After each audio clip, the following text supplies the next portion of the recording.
সবাইকে জয় যিশু এবং সুপ্রভাত। আশা করি সবাই ভালো আছেন, সুস্থ আছেন। আসুন আজকে রবিবারের উপাসনায় আপনাদের প্রত্যেককে স্বাগত জানাই এবং প্রভুকে ধন্যবাদ জানাই যে প্রভু আমাদেরকে সুযোগ করে দিয়েছেন আরেকটিবার তার চরণে এসে তার আরাধনা, তার মহিমা সংকীর্তন করার জন্য।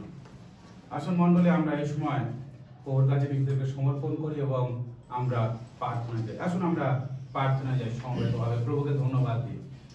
স্বর্গের মহান ঈশ্বর, তোমাকে ধন্যবাদ, তোমার গৌরব, প্রশংসা, মহিমা, আদর, সম্মান প্রভু আজকের এই সুন্দর দিনে, এই সুন্দর সকালে প্রভু আমাদেরকে সমবেত করেছো এবং তোমার আরাধনা, তোমার মহিমা সংকীর্তন আমরা করতে চলেছি। প্রভু ধন্যবাদ দিচ্ছি প্রভু, তুমি সারা রাত সুরক্ষা দিয়েছিলে, ভালো রেখেছো, তাই তোমাকে ধন্যবাদ। প্রভু এই সময় আমরা তোমার সামনে এসেছি প্রভু, আমাদের যদি হৃদয়ে কোনো অন্ধকার থাকে, কোনো পাপ থাকে, কোনো ভুল ত্রুটি থাকে, তুমি ক্ষমা করো এবং তোমার রক্ত আমাদেরকে সূচি ও পবিত্র করো এবং তোমার সেই ধার্মিকতার বস্ত্র আমাদেরকে পরিধান করাও, যেন প্রভু আমরা সেই ধার্মিকতার হৃদয় নিয়ে, শুদ্ধতা পবিত্রতার হৃদয় নিয়ে তোমাকে আরাধনা করতে পারি, তোমার নামকে উজ্জীবিত মহিমান্বিত করতে পারি। তুমি আশীর্বাদ করো প্রভু। যারা আসছে, এখন আসবো কি আসবে না পরিকল্পনা করছে, তাদেরকে তুমি আসতে সাহায্য করো এবং তোমার গৌরব, তোমার মহিমা কীর্তন যেন হয়, তুমি আশীর্বাদ করো প্রভু। আজকের আরাধনা যখন আমরা করব, তোমার উপস্থিতি অনুভব করতে এবং তোমার সেই আশীর্বাদকে অনুভব করতে তুমি সাহায্য করো, যেন প্রভু এখান থেকে আমরা খালি হাতে নয়, কিন্তু তোমার সেই বাক্য দ্বারা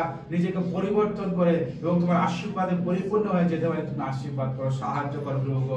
পবিত্রতা তোমাদের সঙ্গে কথা বলো। ধন্যবাদ তোমার সহভাগিতা, তোমার উপস্থিতির জন্য। হালেলুয়া প্রভু। এই সকালে প্রভু সমস্ত আরাধনার দায়িত্ব তোমাকে দিলাম, গানের পাঠ করার, বাক্যের সমস্ত বিষয়ে তুমি আশীর্বাদ করো, যেন তোমার গৌরব, তোমার মহিমা হয় প্রভু। ধন্যবাদ প্রভু, তোমাদের সঙ্গে সঙ্গে আছো। ধন্যবাদ প্রভু, বাকি সময় ভার তুমি নিয়েছো, তাই গৌরব, তোমার প্রশংসা, সময় সবকিছু সমাদর তোমাকে দিয়ে আশীর্বাদের সঙ্গে এই প্রার্থনা প্রভু যিশু তোমার নামে চাই, আমেন। হালেলুয়া প্রভু। ধন্যবাদ হোক, প্রভুর গৌরব হোক। তিনি মঙ্গলময়, তিনি সর্বশক্তিমান ঈশ্বর। আর আসুন আমরা যখন প্রভুর কাছে এসেছি, আমরা তার স্তুতি, আরাধনা, মহিমা সবকিছু করবো। তাই আমরা নিজেকে সবকিছুর মধ্য দিয়ে উজাড় করে দেবো, যেন প্রভু আমাদেরকে সাহায্য করেন, আশীর্বাদ করেন। তাই আসুন আমরা গান করি, স্তুতি আরাধনা উপর जाती है, आशीष देकर नीचे आती है।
ঈশ্বর সৃষ্টি করেছে।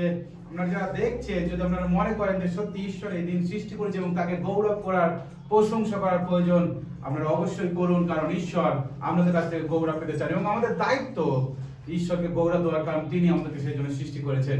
আমরা এই আরাধনা, এই প্রশংসা এমনি মজার জন্য করি না, কেননা এমনি লোককে দেখানোর জন্য নয়, কিন্তু আমরা সত্যি ঈশ্বরকে কতটা ভালোবাসি সেইটা আমাদের বহিঃপ্রকাশ এই আরাধনার মধ্যে দিয়ে আমরা করতে চাই। তাই আপনারা যখন দেখছেন, এটা মজা না ভেবে আপনারা সিরিয়াস ভাবে ঈশ্বরকে আরাধনা করুন, যাতে ঈশ্বরের আপনারা সেই তত্ত্বজ্ঞান পৌঁছাতে পারেন, ঈশ্বরের সেই সত্যতা জানতে পারেন এবং ঈশ্বরের গৌরব করার মধ্য দিয়ে আপনাদের জীবনে ঈশ্বর উপস্থিতি অনুভব করতে পারেন। মনে রাখবেন, আমাদের জীবনে প্রত্যেকেরই ঈশ্বর দরকার আছে, কারণ আমরা আমাদের সেই পাপের জীবন থেকে উদ্ধার পেতে গেলে ঈশ্বরকে জানার দরকার আছে এবং ঈশ্বরের ক্ষমা আমাদের জীবনে অবশ্যই দরকার আছে। তাই আসুন মণ্ডলী, আমরা আরো সেই যিনি অনাদি অনন্ত ঈশ্বর, যিনি সর্বশক্তিমান, যিনি যুগ পর্যায়ের রাজা, আমরা তার আরো প্রশংসা করি, যিনি যুগ পর্যায়ের রাজা।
আনন্দ আমাদের সর্বদা খুশি থাকতে হবে, কারণ প্রভু যিশু তিনি আমাদের জীবনে সে আনন্দ দেওয়ার জন্য এসেছিলেন। যখন সমস্ত জগৎ তারা অন্ধকারে এবং পাপের মধ্যে ডুবেছিল এবং যখন তাদের মধ্যে আনন্দ ছিল না, খুশি ছিল না, তারা হতাশার মধ্যে ছিল, তখনই প্রভু সেই বার্তা তিনি এনেছিলেন যে আমি এসেছি আনন্দ দিতে। তাই যখন তিনি জন্ম নিচ্ছিলেন, সেই স্বর্গদূতেরা তারা ঘোষণা করছিল অদ্বৈ আনন্দের সংবাদ, অদ্বৈ খুশির খবর, দাউদ নগরে একজন জন্ম নিয়েছেন যিনি আমাদের পাপ সকল তিনি ক্ষমা করবেন। হালেলুয়া মণ্ডলী, তাই এটা খুশি। এবং আমরা জানি যে কিছুদিন পরে সেই বড়দিন আসছে, আমরা সেই বড়দিনে অনেক কিছু উদযাপন করতে চাই, কিন্তু যদি আমাদের জীবনে সেই সুখবরের জন্য আনন্দ না থাকে, প্রভুর জন্য যদি আনন্দ না থাকে, তাহলে শুধু 25 তারিখটাই শুধু সেলিব্রেশনটাই একটা জাগতিক অনুষ্ঠানে পরিণত হবে।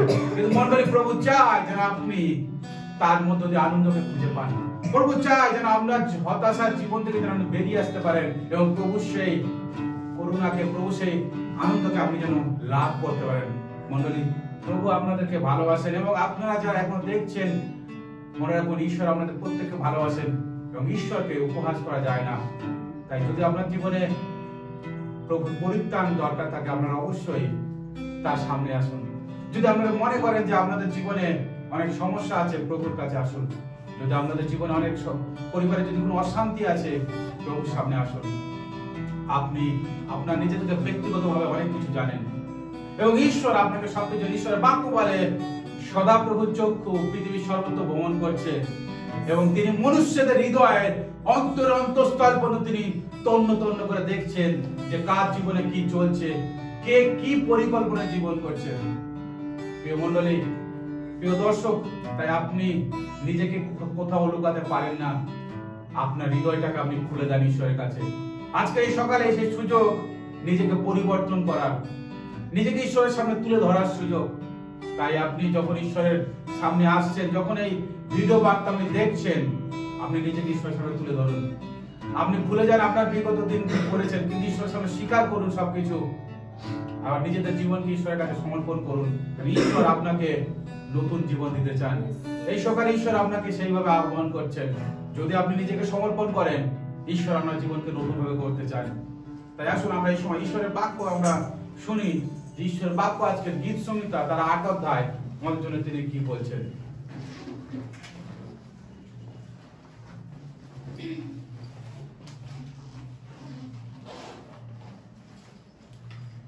ঈশ্বরের বাক্য গীত সংহিতা তার 8 অধ্যায় 1 থেকে 9 পদ।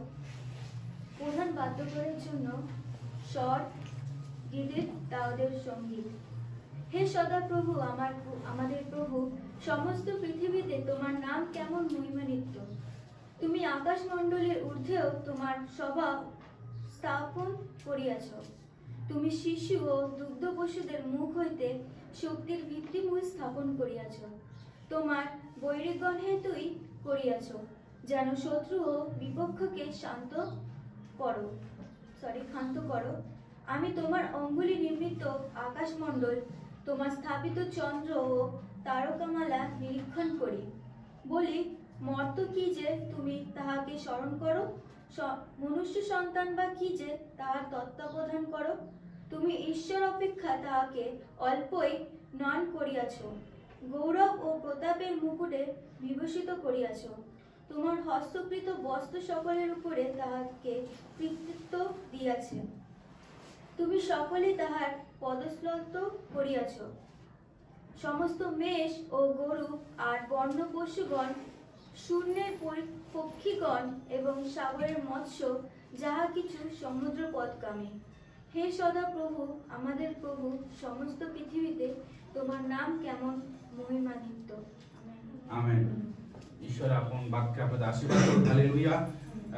মণ্ডলী, ঈশ্বরের বাক্য আজকে বলছে যে হে সদাপ্রভু, আমাদের প্রভু, সমস্ত পৃথিবীতে তোমার নাম কেমন মহিমান্বিত। তুমি আকাশমণ্ডলে ঊর্ধ্বেও তোমার প্রভা সংস্থাপন করিয়াছ। সত্যি ঈশ্বর তিনি সমস্ত পৃথিবীতে তার নাম মহিমান্বিত। তাই আসুন আমরা সেই ঈশ্বরের নামে আরো মহিমা, আরো গৌরব করি এবং প্রশংসা করি, যেন তার নামে জয় জয়কার হয়। তাই আসুন আমরা আরাধনায় যাবো, তারপর প্রার্থনা করব। তাই আপনি নিজেকে গুটিয়ে রাখবেন না, তার মহিমা, তার সংকেত করতে আপনি আর হৃদয়কে আপনি খুলে দেন এবং প্রভুকে সুযোগ করে দেন। প্রভুকে বলুন যে প্রভু তুমি আমার জীবনে আসো এবং নতুন ভাবে কাজ করো, যেন আমি তোমাকে সমস্ত অন্তর দিয়ে, সমস্ত মন প্রাণ দিয়ে তোমার আরাধনা প্রশংসা করতে পারি। আসুন আমরা গান করি, আমরা পায়ে পায়ে এগিয়ে যাব এবং প্রভু সেই ভালোবাসাকে বিলিয়ে দেবো। যখন এই বড়দিন আসছে, সেই প্রভু যে ভালোবেসে তিনি এই ধরাতলে এসেছিলেন, সেই ভালোবাসাকে আমাদেরকে বিলিয়ে দিতে হবে। তাই আসুন আমরা গান করি।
প্রভু আপনাদের প্রত্যেককে ভালোবাসেন, এটা মনে রাখেন।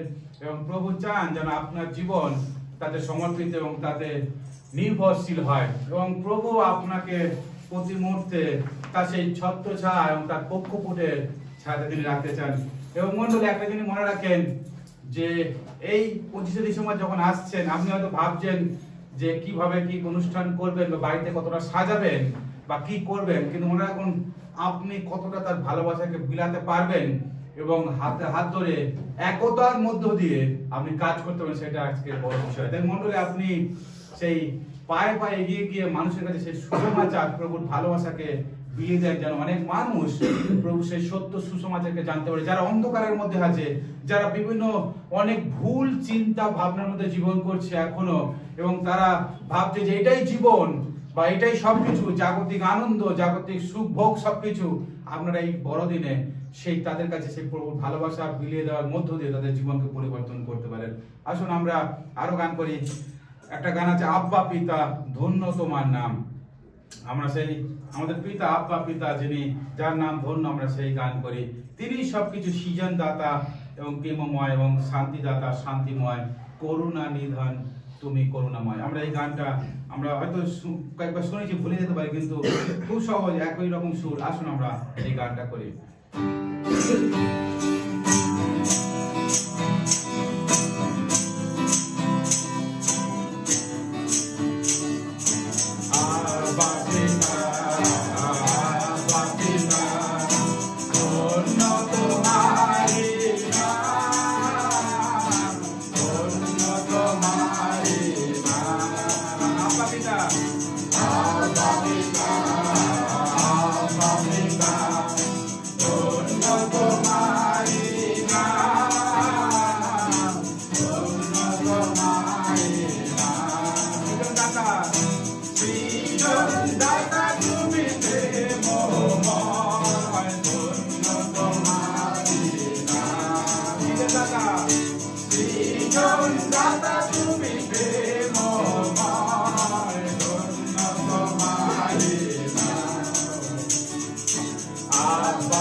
দাতা মানে সৃষ্টিকারী ঈশ্বর, প্রেমময় ঈশ্বর, শান্তি দাতা, তিনি আমাদেরকে শান্তি দেন ঈশ্বর। বাক্য বলছেন তিনি জিহোবা শালোম, তিনি শান্তির রাজকুমার। মণ্ডলী, আপনার জীবনে শান্তি একমাত্র তিনি দিতে পারেন, তিনি শান্তির রাজকুমার। করুণা নিধান তার কাছে এতটাই করুণার আছে, তিনি করুণার ভান্ডার, তার কাছে দয়ার ভান্ডার আছে, তাই বলছে তিনি করুণার নিধান এবং করুণাময়। তিনি আমাদের জীবনে প্রতিটা প্রভাতে নতুন নতুন করুণা দয়া তিনি দিচ্ছেন। তাই যখন আপনি তার কাছে আসেন, মনে রাখবেন তিনি আপনাকে আরেকটিবার নতুন করে প্রতিটা প্রভাতে নতুন করুণা নতুন দয়া দ্বারা তিনি আপনাকে গঠন করতে চান। হালেলুয়া। তাই আপনি প্রতিটা প্রভাতে যখন আপনি সমর্পণ করেন প্রভুর কাছে, তিনি আপনাকে আবার নতুন করে তিনি তৈরি করেন। আসুন আমরা আরাধনায় যাই মন্ডলী, আমরা আরাধনা করব এবং তারপর প্রার্থনায় যাব। আজকে আমাদের হৃদয়ের সমস্ত বিনতি, সমস্ত কাকুতি, সমস্ত রকমের প্রার্থনা আজকে আমরা ঈশ্বরকে করব, মুখ খুলে প্রার্থনা করবো, কারণ তিনি চান যেন আমরা তাকে সবকিছু বলি এবং আমাদের হৃদয়কে যেন উজাড় করে দেই। আমরা হৃদয়ে কিছু গুপ্ত ভাবে রাখতে পারি না, কিন্তু সবকিছু বলতে পারি। আমরা সেই জন্য প্রার্থনা করব। আসুন আমরা গান করি, ইয়েশু মসিহ তেরে জैसा कोई नहीं।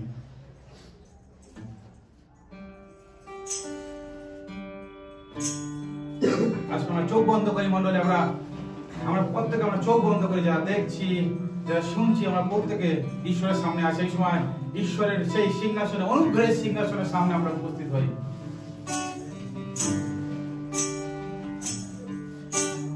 यीशु मसीह तेरे जैसा है कोई नहीं, तेरे चरणों में झुके आसमां और महिमा गाए जमीन। यीशु मसीह तेरे जैसा है कोई नहीं,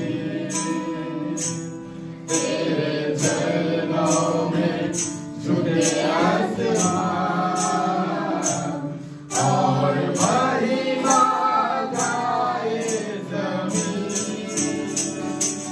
आए हो सना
Maria.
धन्यवाद करते हैं प्रभु जी, हालेलुया। प्रभु तुम्हारा गौरव করে তোমার মহিমা করে, হালেলুয়া। তোমার প্রশংসা করি প্রভু, আজকের এই সকালে এই সময় প্রার্থনা করি প্রভু আমাদের প্রত্যেকের জন্য, হালেলুয়া। মণ্ডলী আমরা প্রার্থনা করি ঈশ্বরের উপস্থিতিতে, কারণ তিনি আপনাদের প্রার্থনা সকল কবুল করতে চান, হালেলুয়া। প্রভু তুমি সর্বশক্তিমান, সর্বজ্ঞানী, সর্বব্যাপী ঈশ্বর, হালেলুয়া। রাজাদের রাজা, প্রভুদের প্রভু, হালেলুয়া। তোমার ধন্যবাদ, ধন্যবাদ, ধন্যবাদ। তোমাকে কৃতজ্ঞতা জানাই, কারণ তুমি সর্বশক্তিমান, সর্বজ্ঞানী, সর্বব্যাপী ঈশ্বর। প্রভু তোমার মহিমা হোক, তোমার গুণগান হোক, হালেলুয়া। ও hallelujah, hallelujah. Thank you Jesus. ओ हालेलुया। ओ thank you God. Thank you, तेरे नाम की शुक्रिया अदा करते हैं प्रभु जी। तू है प्रभु, तू है हमारा खुदावन परमेश्वर, हालेलुया। ओ हालेलुया, तेरे नाम की जय जयकार हो, हालेलुया। ओ तेरे नाम को और ऊंचा हो जाता है, हालेलुया। तुम्हारा नाम का रोशन की तुम्हारी महिमा की हो, हालेलुया। ओ हमें तुम शेयर करो, आपको विश्वास मांगे, हालेलुया। बात करो मेरे अंदर हर एक मुख को खोल दो परमेश्वर, हालेलुया। और तेरे मुख के खुले राव के हो, भविष्य को विश्वास वाले, हालेलुया। भगवान ने वो अपना सोना हालेलुया। ओ धन्यवाद, धन्यवाद, धन्यवाद,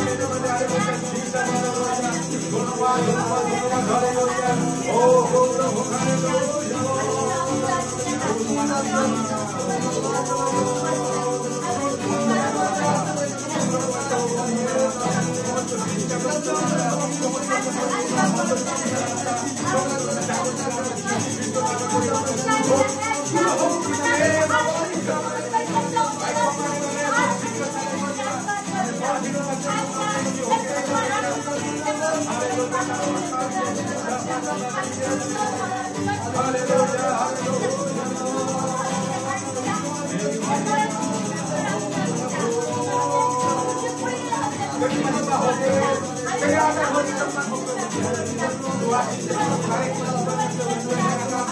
जो लोग देख रहे हैं प्रभु, जो लोग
বিশ্ব বিপদের মন্ডলকে আশীর্বাদ করো, প্রত্যেকটা পাগল গোত্রকে তুমি আশীর্বাদ করো, আশীর্বাদ করো।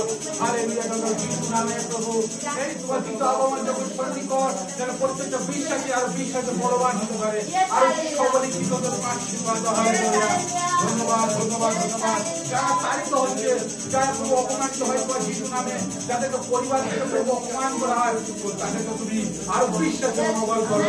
হালেলুয়া তুমি তাদের পাশে থেকে প্রভু আরো সবলতা করার আশীর্বাদ করো। হালেলুয়া তারা যেন বিশ্বাসে শেষ পর্যন্ত টিকে রাখতে পারে, নামে যেন তারা বিজয়ী হতে পারে। Hallelujah glory anoint them. Hallelujah প্রভু অভিষেক করো। হালেলুয়া তোমার অভিষেকের আত্মা তাদের জীবন আমি ঘোষণা করি। হালেলুয়া ধন্যবাদ ধন্যবাদ ধন্যবাদ। হালেলুয়া তোমার জয় জয়কার হোক, তোমার মহিমা হোক। হালেলুয়া কারণ জীবন তোমার পবিত্র।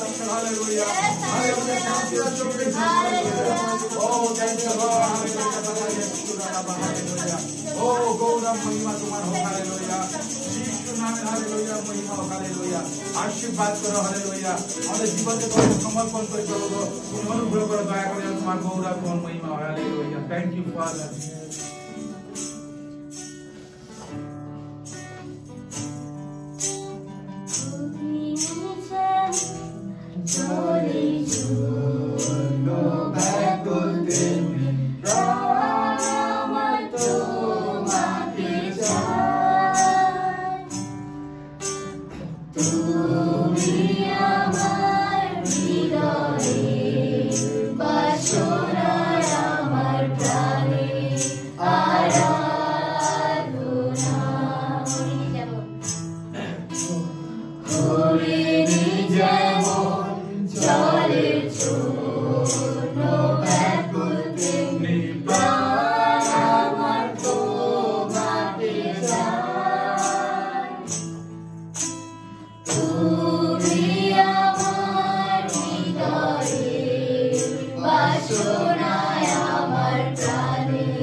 তুমি জীবন্ত, তুমি পবিত্র ঈশ্বর। হালেলুয়া প্রভু তুমি আমাদের একমাত্র প্রভু, আমাদের একমাত্র খোদা ঈশ্বর। হালেলুয়া তুমি আমাদের একমাত্র মুক্তিদাতা, পরিত্রাতা ঈশ্বর প্রভু। তাই তোমার কাছে জীবন আছে, তুমি আশীর্বাদ করে সাহায্য করো, তোমার গৌরব তোমার মহিমা হয়। হালেলুয়া প্রভু আমাদের আজকে সকাল আরাধনাকে তোমাদের সমর্পণ করি প্রভু। প্রভু আমি বিশ্বাস করি তোমাদের প্রার্থনা সকল শোভন করেছে, উত্তর দান করেছে প্রভু। তাই তোমার ধন্যবাদ হোক, তোমার নামে গৌরব প্রশংসা মহিমা। হালেলুয়া প্রভু সাহায্য করো, বাকি সময়ের ভার তোমাকে অর্পণ করে প্রভু গো পবিত্রতা তোমার ধন্যবাদ, তোমার উপস্থিতি, তোমার সহযোগিতার জন্য সকল গৌরব মহিমা প্রশংসা তোমাকে দিয়ে আশীর্বাদের সঙ্গে প্রার্থনা করবো যিশু তোমার নামে চাই। আসল মন্ডলে আমরা প্রেরিতের পৈতৃক বিশ্বাস আমরা পাঠ করি। আমি ঈশ্বরে বিশ্বাস করি, যিনি স্বর্গ থেকে সৃষ্টিকর্তা, সর্বশক্তিমান পিতা ও তার একমাত্র পুত্র প্রভু যীশু খ্রিস্টের, যিনি পবিত্র আত্মা দ্বারা গর্ভস্থ হলেন, কুমারী মরিয়ার মধ্যে জন্মিলেন, পন্তীয় পিলাতের সময় দুঃখ ভোগ করিলেন, কুশবিদ্ধ হইলেন, মরিলেন ও কবরস্থ হইলেন, তৃতীয় দিবসের মৃতদের মধ্য হইতে পুনঃ উঠিলেন, স্বর্গে আরোহণ করিলেন এবং সর্বশক্তিমান ঈশ্বরের দক্ষিণ পার্শ্বে বসে আছেন, তথাপি জীবিত মৃতদের বিচার করতে আসবেন। আমি পবিত্র আত্মা পবিত্র সাগরের মধ্য হইতে শান্তির সহভাগিতায় পাপ মোচনে ঈশ্বরের পুনরুত্থানে ও অনন্ত জীবনে বিশ্বাস করি। আমেন। আসুন মণ্ডলী, আমরা ঈশ্বরের উদ্দেশ্যে এই সময় আমরা ঈশ্বরকে আমরা উপহার দিই, আমরা দান দিই। আসুন আমরা দান করি। ধন্যবাদ, ধন্যবাদ, পেয়েছি কত আশীর্বাদ।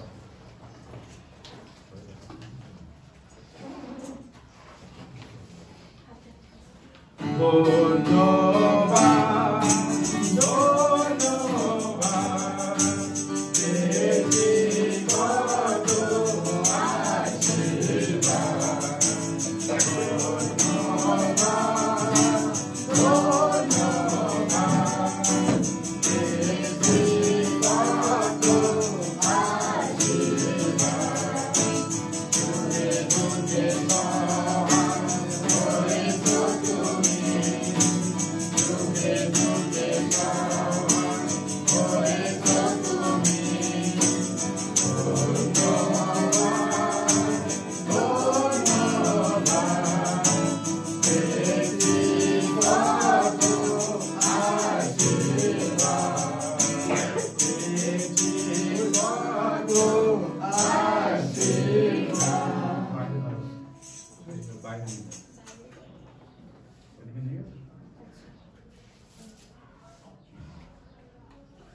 আসুন আমরা দানের জন্য প্রার্থনায় যাই।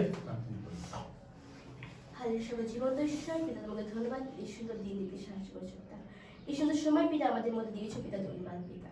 তোমার গৌরব প্রশংসা করার সুযোগ করে দিয়েছিলে, তাই জন্য তোমাকে অসংখ্য ধন্যবাদ পিতা। আমরা সুস্থভাবে ভালোভাবে তোমার আরাধনা করতে পেরেছি পিতা। বিশেষ করে প্রার্থনা করি পিতা এই দানের জন্য পিতা। এই দান যে হস্ত দ্বারা এসেছে পিতা, সেই হস্তকে তুমি আশীর্বাদ করো পিতা। যে পরিবার দ্বারা এসেছে সেই পরিবারকে তুমি আশীর্বাদ করো পিতা। সেই পরিবার যেন তোমাকে জানতে পারে পিতা, এবং তারাও যেন পিতা তোমার গৌরব করতে পারে, আশীর্বাদ করো পিতা। পিতা যারা দান দিতে পারেনি পিতা, তাদের জন্য তুমি কথা বলো পিতা, তারা যেন আগামীকাল দিতে পারে পিতা তোমার জন্য পিতা। এবং এই দানকে তোমার সম্পন্ন পিতা, এই দানকে তুমি তোমার রাজ্যের কাজে লাগাও পিতা, আশীর্বাদ করো পিতা। পিতা এখন আমার বাক্যের দিকে এগিয়ে যাবো পিতা, তোমার বাক্যকে জানতে এবং আমাদের জীবনে কাজে লাগাতে আশীর্বাদ করো পিতা। তোমার বাক্যকে নিজেদের আমরা আমাদের জীবনে চলতে পারি পিতা, আশীর্বাদ করো পিতা। পিতা এই শেষ সময় পিতা, পিতা আমাদের যেন কোনো পিতা কেউ সে ভ্রান্ত না করে দেয় পিতা, আশীর্বাদ করো পিতা। তোমার বাক্যকে তোমাদের সমর্পণ করলো পিতা।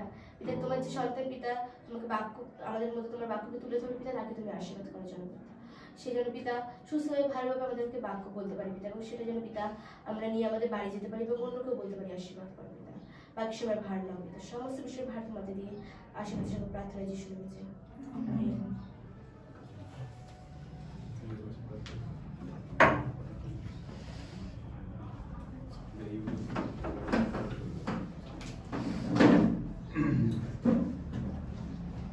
ধন্যবাদ হোক, হালেলুয়া।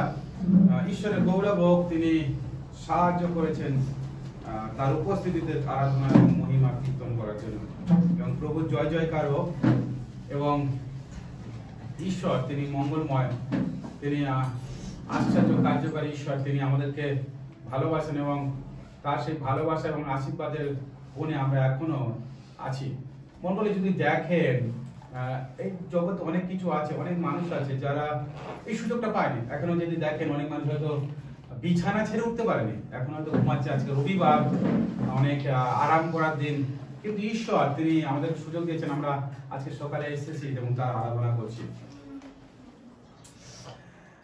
একজন বিখ্যাত আমেরিকান সুসমাচার প্রচারক তিনি একটি উক্তি করেছিলেন যে বাইবেল আমাদেরকে পাপ থেকে দূরে রাখে এবং পাপ আমাদেরকে বাইবেল থেকে দূরে রাখে। ভালো করে বুঝুন মণ্ডলী, তিনি বলেছেন যে বাইবেল এটা ঈশ্বরের বাক্য, এই বাইবেল পাপ থেকে আমাদেরকে দূরে রাখে এবং পাপ সে চেষ্টা করে বাইবেল থেকে আমাদেরকে দূরে রাখার জন্য। সেই ব্যক্তি হলেন D.L. মোডি।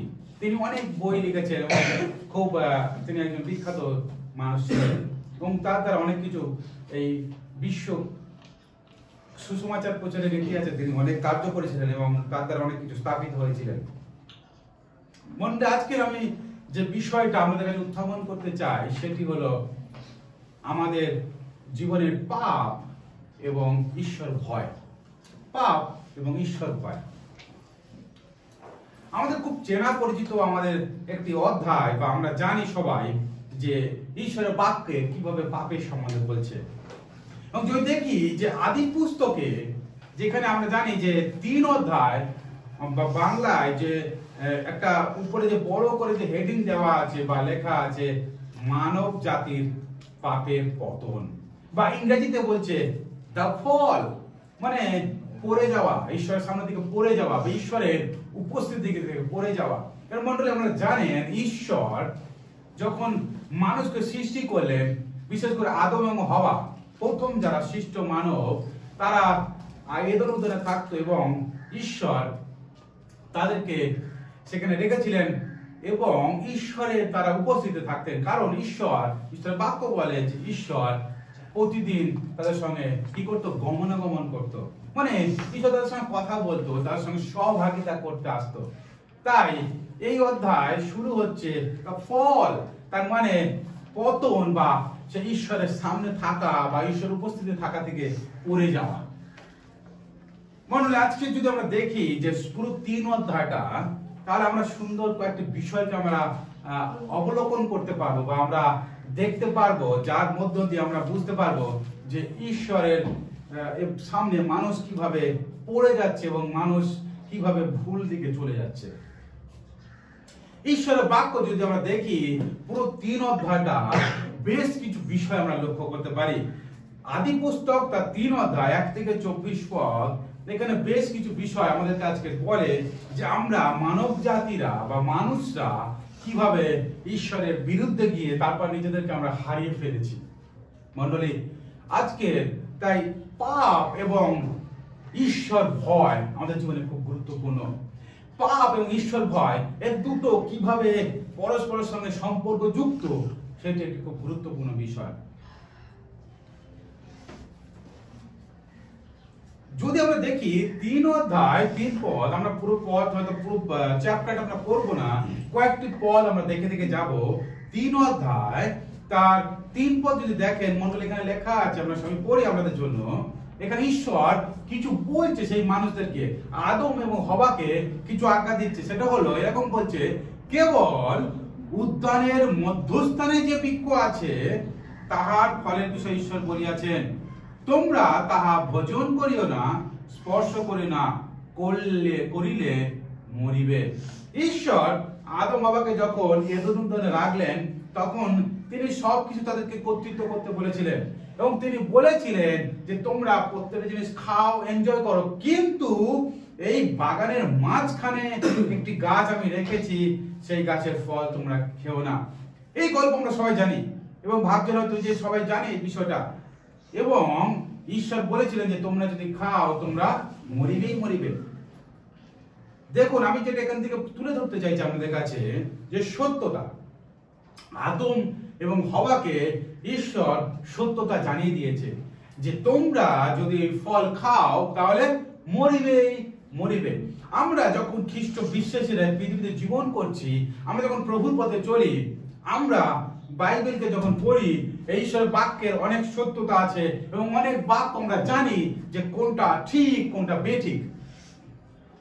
কিন্তু এই ঠিক বেঠিক জানার সত্ত্বেও, ঈশ্বরের সত্যতা জানার সত্ত্বেও, অনেক সময় আমাদের জীবনে বড় বড় ভুল ঘটে বা আমরা পাপের দ্বারা প্রলোভিত হই। মণ্ডলী, যদি দেখেন যে 5 পদ, যে শয়তান এই সত্যতাটাকে কিভাবে ভেঙে দিচ্ছে এবং এই সত্যতাটাকে কিভাবে অজুহাত দিয়ে তাদের মনের মধ্যে অন্য কথাকে প্রবেশ করাচ্ছে এবং তাদেরকে পাপের দিকে নিয়ে যাচ্ছে। মণ্ডলী, দেখুন, তারা ঈশ্বরের আজ্ঞাটা তারা জানতো। ঈশ্বর বলেছিলেন যে তোমরা যদি এই ফল খাও তোমরা মরিবেই মরিবে। কিন্তু শয়তান, বাইবেল বলে যে তিনি মিথ্যার পিতা, তিনি মিথ্যার উৎপত্তি, তার সর্বদা তিনি আমাদের জীবনে মিথ্যাকে নিয়ে আসে। তিনি আমাদের জীবনে মিথ্যাকে তিনি এমন ভাবে মাথায় ঢুকিয়ে দেয় যে আমরা অনেক সময় সত্যতাকে জেনেও আবার যেন সে পিছন দিকে তাকিয়ে ফেলি। আমরা যদি দেখি বাইবেলে অনেক ঘটনা আছে, এই সুবাদে একটা কথা মনে পড়ে যায় যে ঈশ্বরের বাক্যে ঠিক একই কথা যদি দেখেন, অব্রাহামের ভাইপের স্ত্রী লোটের যে স্ত্রী ছিল, এই লোটের স্ত্রীকে ঈশ্বর বলে দিয়েছেন লোটকে যে তোমরা পিছন দিকে তাকাবে না, আমি তোমাদেরকে যেভাবে বলছি সামনের দিকে এগিয়ে যাও এবং আমি যেদিকে তোমাদের নিয়েছি সেদিকে চলো, পিছন দিকে তাকাবে না, তার সমস্যা আছে। কিন্তু লোটের স্ত্রী সেই মনের মধ্যে সেই সত্যতাকে বিশ্বাস করতে তার সন্দেহ হলো, তাই সে পিছন দিকে তাকালো। মণ্ডলী, অনেক সময় আমাদের জীবনে এরকম ঘটনা ঘটে, আমরা সত্যতাকে জানার পরেও আবার পিছন দিকে তাকাতে ভালোবাসি, মানে আবার সেই পাপের দিকে একটু তাকাতে বা পাপকে একটু আলিঙ্গন করতে আমরা ভালোবাসি। এবং এই জায়গাটায় সব থেকে মজার বিষয় হলো আমরা এটাকে একটু অজুহাত দিয়ে একটু মডিফাই করে ফেলি, একটু আমরা এটাকে মেকআপ করে ফেলি। দেখুন এই শয়তান কিভাবে সেটাকে মেকআপ করে দিচ্ছে। 5 পদ দেখুন, কেননা ঈশ্বর জানেন এই বিষয়টা। আমরা জানি আমার সমাজে আমাদের আশপাশে অনেকে আমাদের ভাই বোনেরা বা অনেক আমাদের গুরুজনেরা বলে ঈশ্বর সব জানে, ওর তো কিছু হবে না। এই যে বিষয়, শয়তান সে মিথ্যার অধিপতি, মিথ্যাটা দিয়ে দেখুন কিভাবে হবাকে সে প্রলোভিত করছে। সে প্রথমে কি বলছে, ঈশ্বর জানেন, মানে বিষয়টা তাকে এমন ভাবে তাকে মোটিভেট করছে, সে সেই ঈশ্বরের সত্যতা থেকে সরে যাচ্ছে এবং সে মিথ্যার দিকে এগিয়ে যাচ্ছে। তাই সে প্রথমে ঈশ্বর যে জানেন এবং ঈশ্বর জানেন যে তুমি কোনো ভুল করলেও ব্যাপারটা কিছু নয়, সেটা তার মধ্যে একটা আস্থা বা নিশ্চয়তা তার মধ্যে দিয়ে দিচ্ছে। এবং তারপর বলছে যে ঈশ্বর জানেন যে যেদিন তা খাইবে সেদিন তোমাদের চোখ খুলিয়া যাইবে, তাহাতে তোমরা ঈশ্বরের সদৃশ্য হইয়া সৎ জ্ঞান প্রাপ্ত হইবে। তাদেরকে প্রলোভিত করলো শয়তান যে তোমরা যদি খাও, ঈশ্বর জানে, ঈশ্বর তোমরা খেলে তোমরা জ্ঞান হয়ে যাবে, তোমাদের অনেক, তোমরা ঈশ্বরের মতন হয়ে যাবে। সেদিন ঈশ্বর জানে, সেজন্য বারণ করেছে। মণ্ডলী, ঈশ্বর, তিনি ঈশ্বর, কোন মানুষ তার সদস্য হতে পারে না। আজকের আমাদের আশেপাশে যারা আছে এরকম অনেক মানুষ যারা নিজেদেরকে সেই ঈশ্বরের সদস্য করে তুলছে এবং মানুষকে মিথ্যা বলছে, মানুষের কানে মিথ্যা বলছে, মানুষ সেটাই শুনে বিশ্বাস করে যাচ্ছে, সেই মানুষের অনুসরণকারী হচ্ছে এবং আমাদের জীবন আমরা সেই পাপের দিকে এগিয়ে নিয়ে যাচ্ছি, আমরা সেই মিথ্যার দিকে এগিয়ে নিয়ে যাচ্ছি এবং শয়তানের দেখানো সেই পথের দিকে এগিয়ে যাচ্ছি। এবং আমাদের জীবনে, দৈনন্দিন জীবনে এমন কোনো কিছু ঘটনা আছে যখন আমরা সেটাকে ভাবছি সব জানেন, এটা ঈশ্বর পরিকল্পনা, কিন্তু আমরা কখনো ঈশ্বরের বাক্যের বাকি অংশটা বা ঈশ্বর সত্যি এটা কি চেয়েছিলেন সেটাই আমরা যাচ্ছি না বা আমরা খোঁজ করি না। মণ্ডলী, ঈশ্বরের বাক্য বলছে তোমরা খোঁজো তোমরা পাইবে, আমরা সেটা খোঁজ করি না, কিন্তু আমরা সেই শয়তানের কথাটা শুনে আমরা সেই দিকে আমাদের জীবনটাকে চালিত করি। তাই শয়তান তাদেরকে ভুলিয়ে দিল এবং আপনারা জানেন তার পরবর্তী কি হলো, হবা সেই ফলটা খেলো। সুতরাং হবা সত্যতা জানতো যে ঈশ্বর বারণ করেছে, কিন্তু সেই সত্যতায় সে শয়তান তাকে অজুহাত জুড়িয়ে দিল। ঈশ্বর জানেন তার মধ্যে হয়ে যাবে, জন্য খেতে বারণ করেছে, কিন্তু ঈশ্বর তার পরিকল্পনা তিনি মানুষকে সৃষ্টি করেছিলেন। তিনি চাননি যে কোনো মানুষ এইভাবে শয়তানের প্রলোভনে বা শয়তানের কথায় প্রলোভিত হয়ে তারা এমন একটা ভুল কাজ করুক।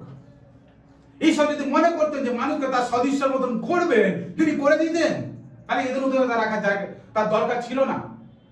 কিন্তু তিনি একটা বিধি, একটা নিষেধাজ্ঞা, একটা আজ্ঞা তিনি দিয়েছেন যেন মানুষ এটা বাধ্য হয়।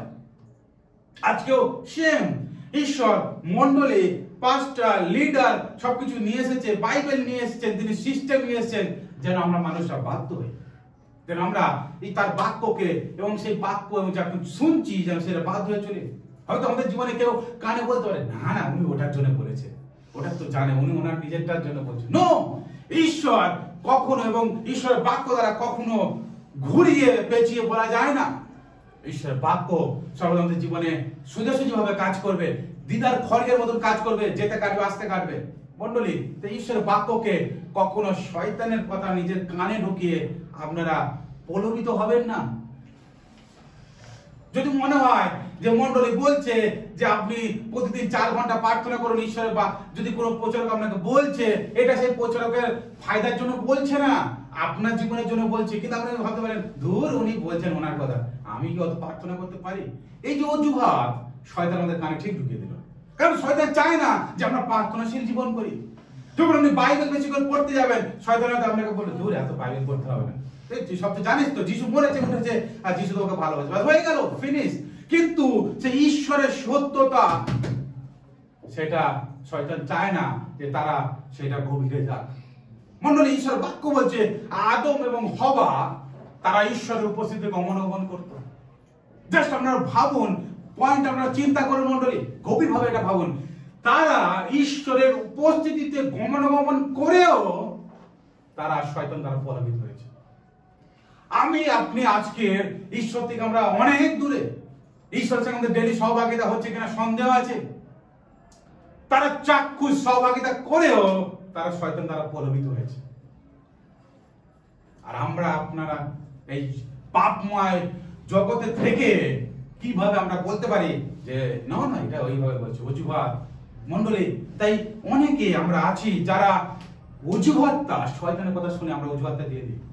কিন্তু ঈশ্বরের বাক্যে অজুহাত দেওয়া যায় না, ঈশ্বরের বাক্যের সঙ্গে সমঝোতা করা যায় না। ঈশ্বর যেটা বলেছেন সেটাকে মান্য করা একান্ত দরকার, বাধ্য হওয়া একান্ত দরকার। আদম হওয়া এই জায়গাটায় তারা ফেল, এই জায়গাটায় তারা ফেল হলেন। শুধু ফেল হলেন না মনে, তার পরবর্তী একটা জিনিস আসছে, যখন তারা সত্যতা জানলেন তারপরও তারা ভুল করলেন, তারা সত্যতার উপরে তারা অজুহাত দিলেন। এবং 3 নম্বর হলো তারা ঈশ্বর থেকে লুকাতে আরম্ভ করেছে। মনে দেখবেন আমি যখন আপনি একটু ভুল কাজ করেন বা আপনার জীবন যখন একটু অন্য পথে যখন চলতে আরম্ভ করে, আপনিও দেখবেন ঈশ্বরের সামনে নিজেকে লুকাতে থাকেন। আপনি প্রার্থনা করতে পারেন না, আপনি ঈশ্বরের চার্চ গিয়েতে আসতে পছন্দ করবেন না, আপনার লজ্জা লাগে, কারণ এটাই শয়তান চায়। শয়তান চায় যেন আপনি নিজেকে ঈশ্বর থেকে লুকান, শয়তান চায় যেন আপনি ঈশ্বর থেকে দূরে নিয়ে যান, আর শয়তান সেই সুযোগে আপনাকে কাজ করবে। আমি বহু বিশ্বাসের জীবনে শুনেছি, তারা বলেছে একটু মনটা ভালো নেই তো সেই জন্য মন্ডলীতে যায় না। কিন্তু ঈশ্বর মন্ডলী বা ঈশ্বরের গৃহকে কি জন্য রেখেছেন? যেন যখনই আমাদের জীবনে ভালো কিছু হবে না তখনই যেন ঈশ্বরের কাছে আসতে পারে। হালেলুয়া। তাই মন্ডলী, আপনারা ভাবতে পারবেন না এই যে শয়তান কতটা চালাক ভাবে আমাদের জীবনে কাজ করছে। অনেকে বলে, এটা বেশিরভাগ এই অজুহাতটা দেয় যে আজকের এই সমস্যা একটু অসুস্থতার জন্য আমি আসতে পারছি না।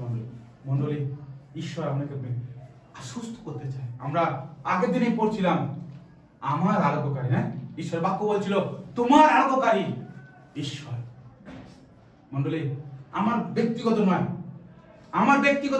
কারোর ব্যক্তিগত আরোগ্যকারী নয়, আপনি যখন তাকে বিশ্বাস করছেন আপনার আরোগ্যকারী ঈশ্বর। হালেলুয়া। সেই আরোগ্যকারী ঈশ্বর আপনাকে আরোগ্য করতে চায়। তাই যখন অসুস্থতা অনুভব করছেন আগে আসুন প্রভুর কাছে বিশ্বাসে, কারণ শয়তান না হলে আপনার কানে সে মিথ্যা প্রলোভনের কথা বলবে।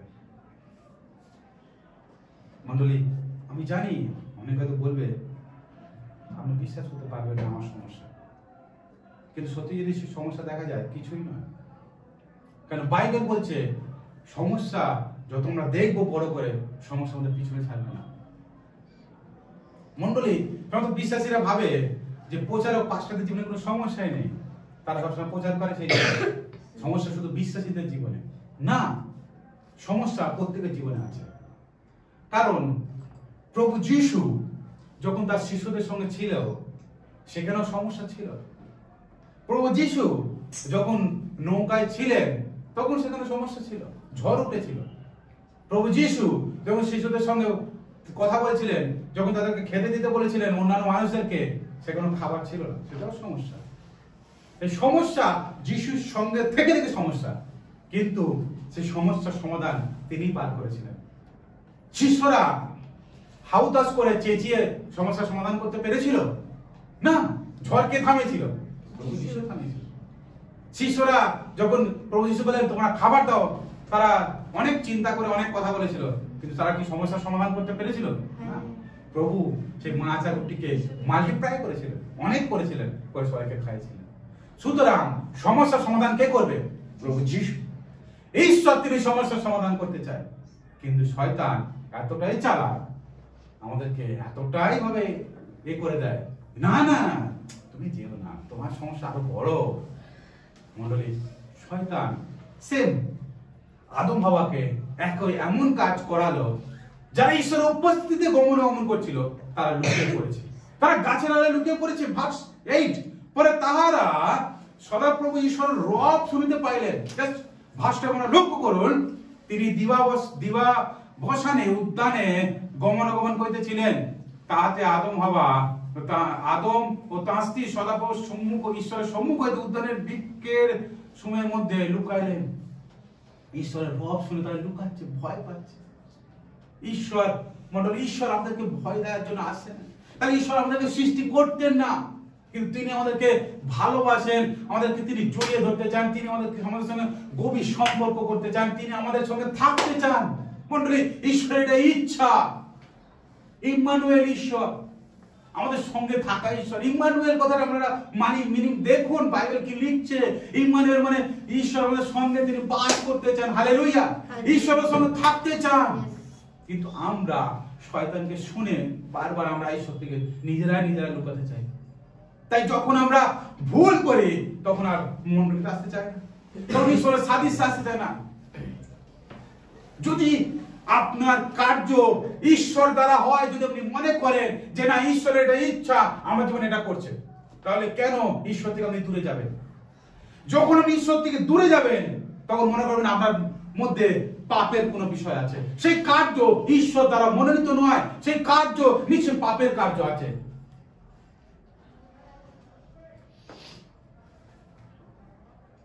অনেকে জাগতিক সম্পর্কে জড়িয়ে যায়, প্রেম ভালোবাসায়, এবং ঈশ্বর থেকে দূরে চলে যায়। বিবাহ, প্রেম, ভালোবাসা ঈশ্বরের আশীর্বাদ। এটা আমরা যদি ঈশ্বর থেকে দূরে যাই বা ঈশ্বরের কাছে আসতে যদি আমাদের লজ্জা লাগছে, তাহলে সেই সম্পর্কের মধ্যে মন্দতা আছে। ঈশ্বর সবকিছু সৃষ্টি করেছেন একটা সুন্দর পরিকল্পনার মধ্য দিয়ে। মণ্ডলী, ঈশ্বর কখনো কারোর জীবনে কষ্টের জন্য কিছু সৃষ্টি করেনি, কিন্তু ঈশ্বর তার পরিকল্পনার মধ্যে সৃষ্টি করেছে। কিন্তু শয়তান সেই অজুহাতের এমন কথা আমাদের কানে বলে, যখন আমরা শুনে নিই আমাদেরকে সমস্যার মধ্যে পড়তে হয়। তাই পাপ এইভাবে আমাদেরকে লিড করে, আমাদেরকে এইভাবে নেতৃত্ব দেয়, আমাদেরকে টেনে নিয়ে চলে যায়। 12 পদ, তাহাতে ঈশ্বর বলছে, তাহাতে আদম কহিলেন, ঈশ্বরকে এবার এক্সকিউজ দিচ্ছে আদম। তাহাতে আদম কহিলেন, তুমি আমার সঙ্গিনী করিয়া যে স্ত্রীকে দিয়াছ, সে আমাকে বৃক্ষের ফল দিয়াছিল, আমি খাইছি। মণ্ডলী, পাপ বা ভুল আমরা যখন করি, যত তাড়াতাড়ি আমরা ঈশ্বরের সামনে স্বীকার করতে পারবো সেটা খুব ভালো আমাদের জন্য। কিন্তু যখন আপনি এটাকে অজুহাতে নিয়ে যাবেন তখন সেটা আরো সমস্যা। দেখুন, হয়তো বাইবেল লেখা নেই, কিন্তু যদি হয়তো আদম আর হওয়া সেই সময় ঈশ্বরের সামনে ক্রন্দন করতেন, হয়তো বলতেন যে আমরা ভুল করেছি, আমাদের ক্ষমা করুন, আমরা আজ্ঞাকে মান্য করতে পারিনি আমরা। কিন্তু আদম এখানে কি বলছে? তুমি যে স্ত্রীকে দিলে সে আমাকে খাইয়ে দিল, তো সে আমাকে দিলে আমি খেয়ে নিলাম। নিজে কিছু করিনি, ওই স্ত্রীটা করেছে, তার উপরে ছেড়ে দেওয়ার চেষ্টা। এবং তার পরবর্তীতে স্ত্রীকে যখন জিজ্ঞেস করলো ঈশ্বর, তখন সে কি বললো? ওই যে সাপটা আমাকে দিল বা বললো, তো আমি এই জন্য খেলাম। মণ্ডলী, আমাদের জীবনে যখন আমরা ভুল করি, যখন আমরা পাপে পড়ে যাই, আমাদের দরকার ঈশ্বরের কাছে ফিরে আসা, কনফেস করা, স্বীকার করে যে প্রভু আমি এইটা করেছি, তুমি আমাকে একটিবার সুযোগ দাও। প্রভু, আমি তোমার সামনে ফিরতে চাই, আমি তোমার উপস্থিতিতে যেতে চাই। কারণ আমি বললাম যে ঈশ্বরের উপস্থিতি, ঈশ্বর চাই যেন আমরা তার উপস্থিতিতে বাস করি। হালেলুয়া। ঈশ্বর বাক্য ইব্রিতে বলছে তোমরা সেই অনুগ্রহের সিংহাসনের সামনে উপস্থিত হও। মণ্ডলী, অনুগ্রহের সিংহাসনের সামনে, ঈশ্বরের grace, the thrown of grace. আমাদের মনে হয় না যে সত্যি ঈশ্বরের সেই সিংহাসনের সামনে উপস্থিত হব। মণ্ডলী, শয়তান যিনি সেই ঈশ্বরের উপস্থিতি থেকে পতন হয়ে গেছে, ঈশ্বর তাকে এই ধরাতলে ফেলে দিয়েছে তার অহংকার, তার সেই মনোবৃত্তির জন্য, এবং সে চায় না যে কোনো বিশ্বাসী সেই ঈশ্বরের সম্মুখে দাঁড়াক, বা কোনো বিশ্বাসী সেই ঈশ্বরের অনুগ্রহের সিংহাসনের সামনে যাক। সেও চায় যে সবাইকে টেনে নিয়ে আমার দলে যাব, আমি যেখানে থাকি সেই জঘন্য নরক, সেই জায়গায় আমি প্রত্যেককে রাখবো। তাই আমরা যখন ঈশ্বর উপস্থিতির মধ্যে যেতে চেষ্টা করি, যখনই আমাদের জীবনটা প্রভুর আরাধনা করে প্রফুল্ল হয় বা খুশি হয়, যখনই আমরা প্রভুতে বৃদ্ধি পাই, যখনই আমরা প্রভুর অনেক কাছাকাছি আছি, তখনই দেখি শয়তান আমরা কানে ফুস এমন কিছু বললো বা আপনার সামনে এমন একটা প্রলোভন নিয়ে আসলো, আপনি কনফিউজড কি করব, কোনটা ঠিক কোনটা ঠিক। এবং শয়তান এতটাই চালাক, আপনি যদি মনে করেন যে ঐশ্বরিকভাবে আপনি বিচার করবেন, ঈশ্বর শয়তান এমনই একটা দেখাবে যেমন সবকিছু ঈশ্বরের সিদ্ধান্ত। সেই জন্য সেই 3 পদে 5 পদে দেখেছেন শয়তান কি বলে, ঈশ্বর জানেন। শয়তান প্রথমেই তাকে শব্দটা ব্যবহার করে, ঈশ্বর জানেন, গড নোস, ঈশ্বর আপনার পাপকে বলে ঈশ্বর জানেন তো, ঈশ্বরের পরিকল্পনা। আমরা বলে শয়তান কানে বলে দেব, ঈশ্বরের পরিকল্পনা সত্যি ঈশ্বর পরিকল্পনা করে। মণ্ডলী, এটা নয়। খ্রিস্টীয় বিশ্বাস জীবন, প্রভুতে বিশ্বাস জীবন আলাদা। এই বাক্য থেকে ঈশ্বর রব শোনা জীবন। তাই জন্য ঈশ্বর বাক্য বলছে গীতসংহিতায় যে আমরা যুবকরা কেমন করে নিজের পথকে বিশুদ্ধ করবে, তোমার বাক্যকে হৃদয় সঞ্চয় করবে। তাই আপনি যতক্ষণ না এই বাক্যকে পড়বেন, সঞ্চয় করবেন, নিজেকে যতক্ষণ না পরিবর্তন করার চেষ্টা করবেন মণ্ডলী, ততক্ষণ শয়তান আপনাকে কি করবে, বারবার আপনার কানে কথা বলবে, বারবার আপনার কানে কথা বলবে এবং আপনাকে ঈশ্বরের উপস্থিতির দিকে দূরে নিয়ে চলে যাবে। আপনিও তখন লুকাতে আরম্ভ করবেন। আপনার প্রার্থনা করতে গিয়ে আপনার মুখ থেকে কথা বার হবে না, আপনার গান করতে ভালো লাগবে না, চার্চে আসতে ভালো লাগবে না। আর সমস্যা সমস্যা সমস্যা, দেখবেন দেয়ালের উপর দেয়াল, আপনি টপকাতেই পাচ্ছেন না। যখন প্রভু যিশু নামে উঠবেন, তখন এই সমস্যাকে আপনি সমস্যা করে খেয়ে নিতে পারবেন মণ্ডলী। সমস্যা মানে সিংহার মতন আপনি খেয়ে নিতে পারবেন প্রত্যেকটা সমস্যাকে যিশু নামে। যতক্ষণ আপনি প্রভু যিশু নামে উঠবেন না, ততক্ষণ আপনি দেয়ালগুলো 3 ফুটের দেওয়াল হলো, আপনি শুয়ে শুয়ে দেখবেন যেন ওটা 30 ফুটের দেওয়াল, আপনি টপকাতেই পারবেন না। তাই প্রভু যিশু এই জন্য এসেছিলেন যেন আপনি এখান থেকে বেরোতে পারেন। এবং তারপর আপনি জানেন যে তারা ভুল করার পরে তাদের কি ফল হলো, সমুদয়। এখানে বাক্য বলছে সমস্ত পৃথিবীতে সেই ঈশ্বরের শাস্তি নেমে এলো, ঈশ্বরের সেই সমস্ত অভিশাপ মানব জীবনে নেমে এলো। একটা ভুল সবাই জীবনে নেমে এসেছে। দেখবেন হয়তো আমরা জীবনে একটা ভুল আপনার পুরো পরিবারটা সাফারিং করছে। আপনার একটা ভুল সিদ্ধান্ত আপনার বিবাহিত হলে স্বামী বাচ্চারা পরিবার সবাই পাগল হয়ে যাচ্ছে। যুবতী হলে একটা ভুল, বা আমার রাতে ঘুম নেই, পাগল হয়ে যাচ্ছে যে কি করবো, এই ছেলেটাকে বা এই মেয়েটাকে কিভাবে কি করব, কেন এরকম হয়ে গেল। একটা ভুল। শয়তান চায় যে আপনি একটা পদক্ষেপ নেন, এমন একটা পদক্ষেপ যার জন্য আপনার পুরো জীবন, আপনার পরিবার সবাই যেন তছনছ হয়। মণ্ডলী, আদম হবার একটা ভুলে সবকিছু। কিন্তু ধন্যবাদ হোক ঈশ্বরের যে তার প্রিয় পুত্রকে তিনি পাঠিয়েছিলেন। সে বাইবেল বলছে একজনের অবাধ্যতায় যেমন সমুদয় জগৎ পাপের মধ্যে চলে গেল, মৃত্যুর মধ্যে, কিন্তু একজনের বাধ্যতায় আবার সবাই ঈশ্বরের কাছে আসতে পেরেছে এবং অনন্ত জীবন লাভ করতে পেরেছে। হালেলুয়া। তাই ঈশ্বরের ধন্যবাদ হোক যে সুযোগ তিনি আমাদেরকে দিয়েছেন। মণ্ডলী, ঈশ্বরের বাক্য বলছে যখন আমরা ঈশ্বরকে ভয় করব, এই পাপ জিনিসগুলো থেকে আমরা নিজেকে অ্যাভয়েড করতে পারবো। যখন শয়তান আমাদের কানে কানে বলবে, তখনই আমাদেরকে ঠিক শুনে চিন্তা করতে হবে যেটা শয়তানের রব না ঈশ্বরের রব। আমাদের ঠিক বিচার করতে হবে প্রার্থনায়, যেটা আমাকে এবং ভাবতে হবে যে এই বিষয়টা কতদূর গিয়ে দাঁড়াতে পারে। শুধু আবেগে করলে হবে না।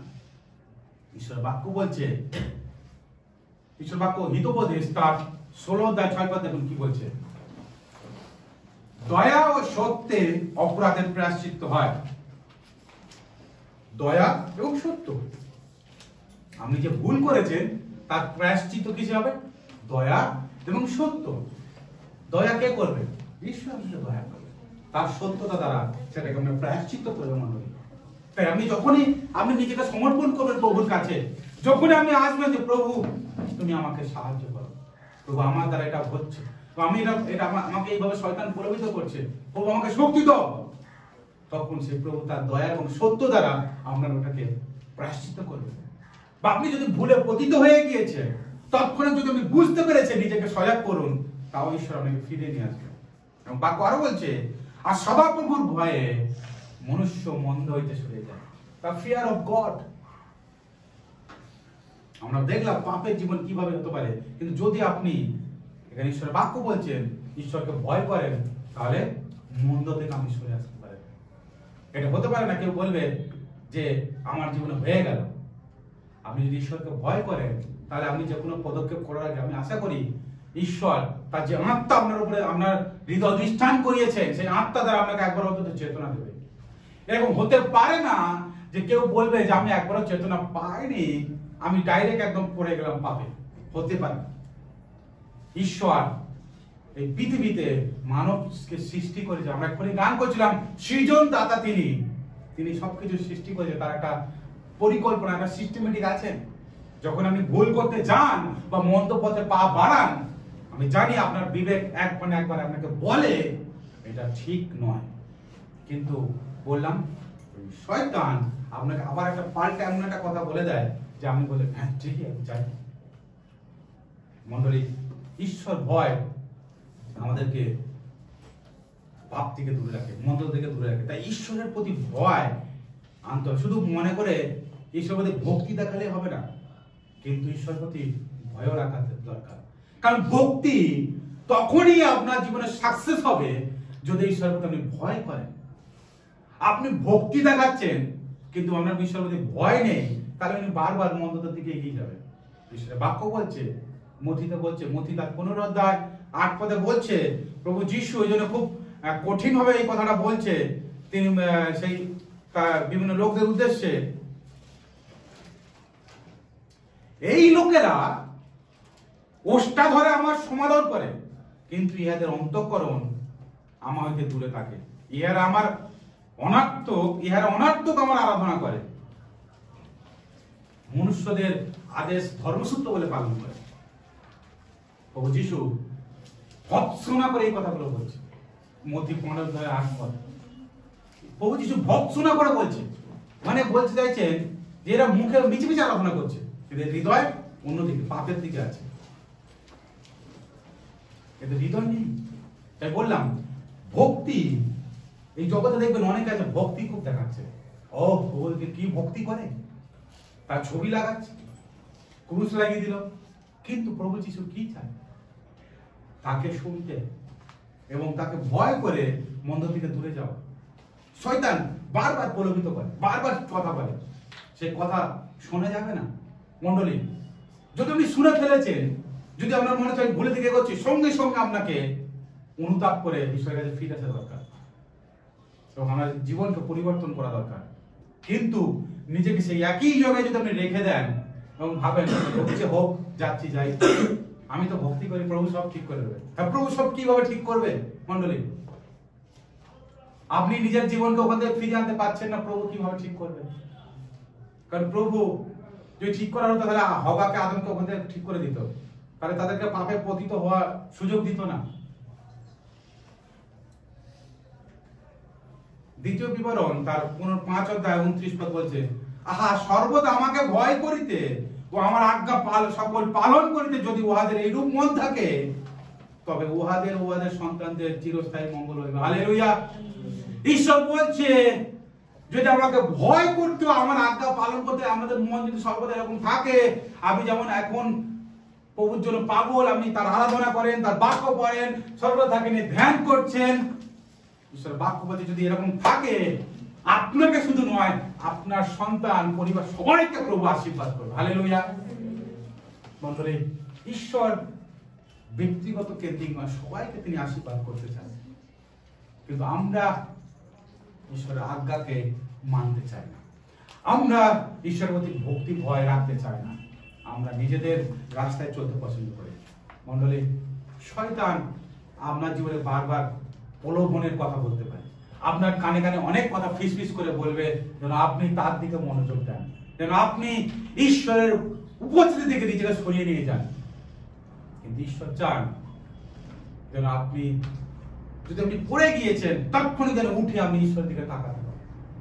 মনে রাখবেন, সমস্যা এই জগতে যতদিন আছেন আপনার পিছু ছাড়বেন না, তার মধ্য দিয়েও যিশু নাম আপনাকে বিজয়ী হতে হবে। হালেলুয়া।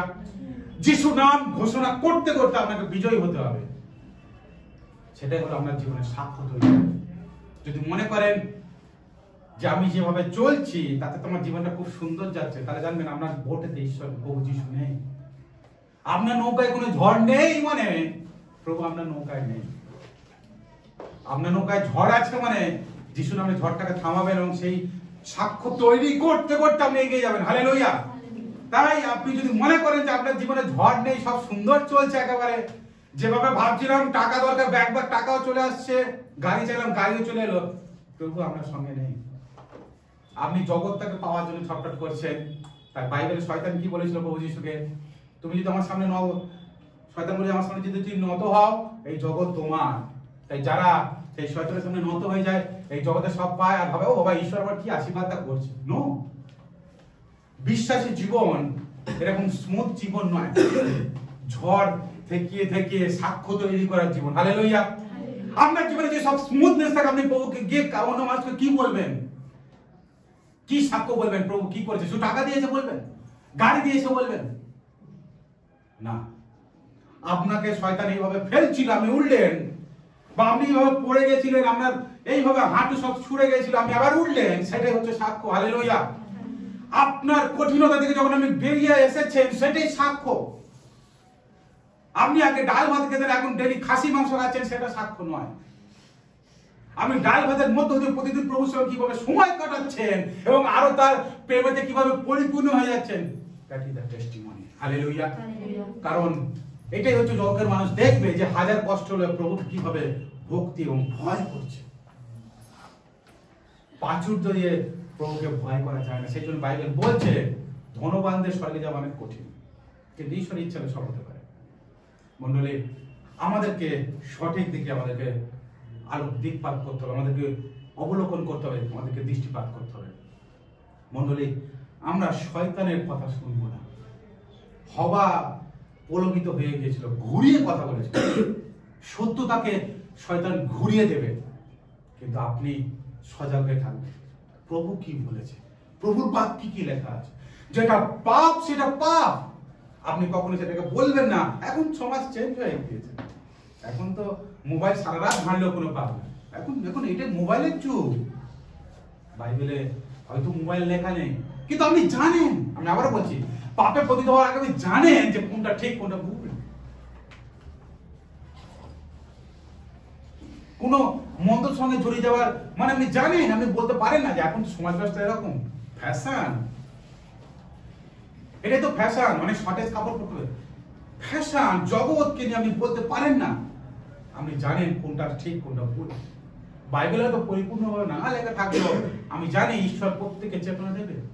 মণ্ডলী, তাই বাক্যকে সবসময় বাক্য দিয়ে বাক্যকে অজুহাত দিয়ে আপনি নিজেকে বাঁচাতে চেষ্টা করবেন না। মণ্ডলী, যদি ভুল করেছেন বা যদি মনে হচ্ছে আপনার প্রভুর সঙ্গে সম্পর্কটা ডিসব্যালেন্স হয়ে গেছে, সঙ্গে সঙ্গে আপনি প্রভুর সঙ্গে নত হন। আদম হওয়া যদি হয়তো সেদিনে যদি নত হতো বা সেদিনে যদি স্বীকার করতো ভুল, চোখের জল যদি ফেলতো, হয়তো আলাদা কিছু হতো। উই ডোন্ট নো, বাইবেলে সেটা লেখা নেই। কিন্তু তারা কি করেছিল? অজুহাত। ওই স্ত্রী হয়েছিল, ও খাই দিয়েছে, সে বলে পা সাপ খাইয়েছে। সুতরাং তারা অজুহাত দিতে আরম্ভ করেছিল। মণ্ডলী, অজুহাত নয়, যিশুর আগমন সন্নিকট, প্রস্তুত হতে হবে। আমরা অজুহাত দিয়ে বাঁচতে পারবো না। প্রভুর আগমন অনেক দূরে আছে, থাক না, একটু এনজয় করে নিন, এটা দিয়ে কথা বলে আপনি অজুহাত দিতে পারবেন না। প্রভুর সামনে নিজেকে সমর্পণ করুন। মণ্ডলী, কাউকে দেখে নয়, নিজেকে ঈশ্বরের সামনে রাখুন যে আপনি ঈশ্বরের সামনে কেমন ভাবে আছেন। মণ্ডলী, ঈশ্বর আপনাকে, আপনার সৃজনদাতা আপনাকে ভালোবাসেন, তিনি চান যেন আমরা জীবন তাতে সুন্দর হয়। আসুন মণ্ডলী, এই সময় প্রার্থনায় যায় এবং প্রভুর কাছে নিজেকে সমর্পণ করি। আসুন আমরা প্রার্থনায় যাই, আসুন এই সময় প্রার্থনা করি। আমরা চোখ বন্ধ করি এবং প্রভুর কাছে আমরা প্রার্থনায় যাই।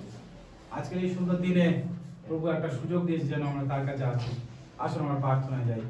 প্রভু, এই সময় প্রার্থনা করি প্রভু, আমরা সেই শয়তানের কথা শুনে যেন নিজেকে আমরা প্রলোভিত না করি এবং যেন আমরা সত্যতা থেকে যেন আমরা হারিয়ে না যাই। প্রভু, যেন আমরা তোমার সেই বাক্যকে নিয়ে জীবন করতে তুমি সাহায্য করো। প্রভু, আমরা ভুল করার পরে অনেক অজুহাত দিতে থাকি এবং ভুল করার পরে আমরা অনেক তোমার বাক্য নিয়ে ভাবি এটা ঈশ্বর বলেছে, কিন্তু প্রভু গো, কিন্তু তার আগে তুমি কি বলেছো সেটা আমরা ভুলে যাই।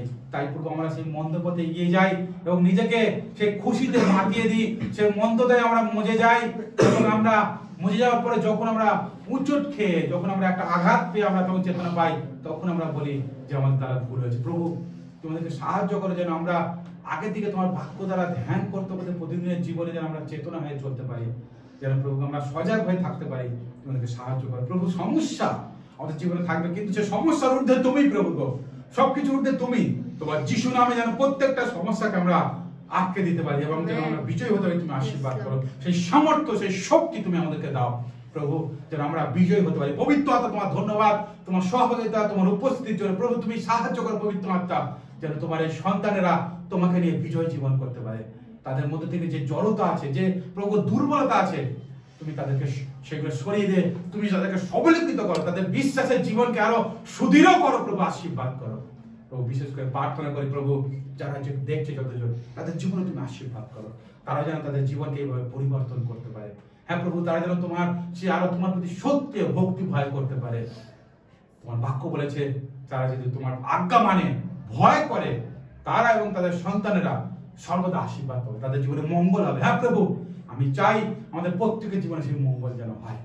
তুমি আশীর্বাদ করো, প্রত্যেকের সঙ্গে থাকো, পাপ অপরাধ তুমি মার্জনা করো। ধন্যবাদ, প্রশংসা তোমাকে দিয়ে, সারা সপ্তাহের ভার তোমাকে দিয়ে, আশীর্বাদের সঙ্গে প্রার্থনা করবো যিশু তোমার নামে চাই। আসুন আমরা বহুল প্রার্থনা করি। আমাদের সর্বস্ব পিতা, তোমার নাম পবিত্র বলে মান্য হোক, তোমার রাজ্য আসুক, তোমার ইচ্ছা সিদ্ধ হোক, তোমার স্বর্গে তোমার পৃথিবীতে হোক। আমাদের প্রয়োজনীয় খাদ্য আজ আমাদেরকে দাও, আর আমাদের অপরাধ সকল ক্ষমা করো, যেমন আমরা আপন আপন আমাদেরকে ক্ষমা করিয়াছি। আমাদের পরীক্ষা আনিও না, কিন্তু মন থেকে রক্ষা করো। রাজ্য পরাক্রম মহিমা তোমার হোক। আমেন। আসলে আমরা আশীর্বাদ গ্রহণ করি এখন থেকে পিতা ঈশ্বরের প্রভু যীশু খ্রিস্ট আবার অনুগ্রহ, পবিত্রতা, সহযোগিতা, শান্তি, চালনা, প্রেরণা আমাদের প্রত্যেকের সঙ্গে, যত খ্রিস্ট বিশ্বাসী সারা পৃথিবীতে আছে তাদের প্রত্যেকের সঙ্গে এখন থেকে প্রভু দ্বিতীয় আগমন পর্যন্ত নিত্য নিত্য বিরাজ করুক। আমেন। প্রভু শান্তি, প্রভুর উপস্থিতি আমাদের প্রত্যেকের সঙ্গে থাকুক, সমস্ত বিশ্ব মণ্ডলীর সঙ্গে থাকুক। আমেন। প্রত্যেকে জয় যিশু। সবাই ভালো থাকেন, সুস্থ থাকেন। ঈশ্বর আমাদেরকে আশীর্বাদ করুন, ঈশ্বর আমাদেরকে ভালো রাখুক।